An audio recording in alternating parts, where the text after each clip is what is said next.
back to Uncorked, everyone. I'm your host, Bobby, and today I'm here again with my very good friend, Katie, Frederick, and we're going to be talking about Lieu de Vie wines. We actually did a wine dinner recently at Restaurant Tyler with the winemaker, Eric Railsback.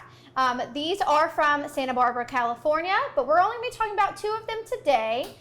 So we have the Milan de Bergonia and the Cabernet Franc. So let's go ahead and jump into the first one. So the first one is the Milan de Bergonia. It's a white wine. I love this one. I think this was my favorite one of the dinner that we had. Yeah, we had it paired with an oyster, and as you can see from the label, it actually does have that on there because it is a classic pairing for oysters. Is that right? It sure is. It's just that it's got that bright acidity. It's got that nice ends with like a saltiness, brininess that you would get in an oyster. So it just pairs so well together. Right. And so these are actually all based on French wine varieties.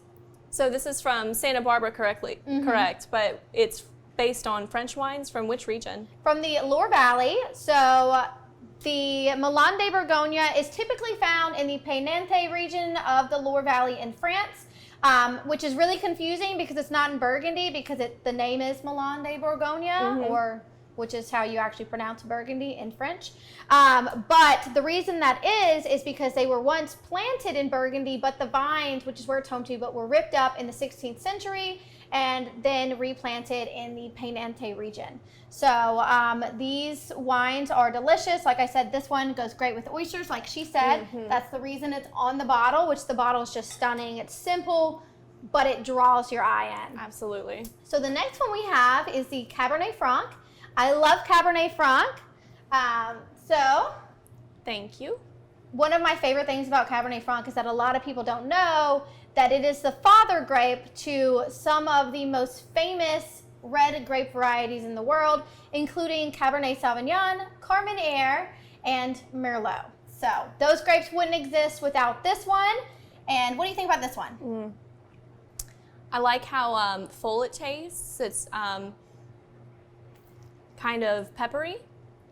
It is, and so this variety and its offsprings are known for having that very green bell pepper note. Yeah, that would be perfect for this. Yeah, it's delicious wine. So in France, this is based on, again, the Loire Valley, but specifically from the Anjou, Saumur, and Touraine areas of the Loire Valley.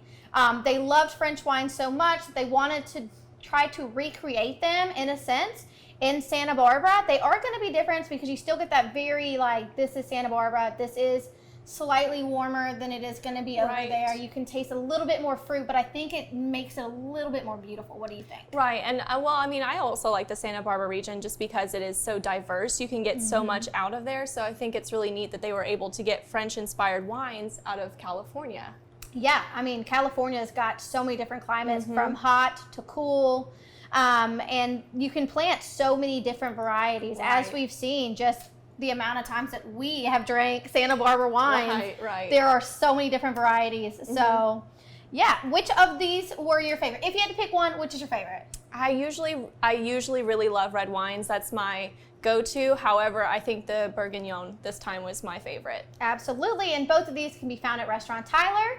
However, if you want to go out and find the Milan de Bergonia, which was probably the most popular wine of the dinner, you can head to Scotty's. They have a few bottles left. So yeah, thank you so much, and cheers.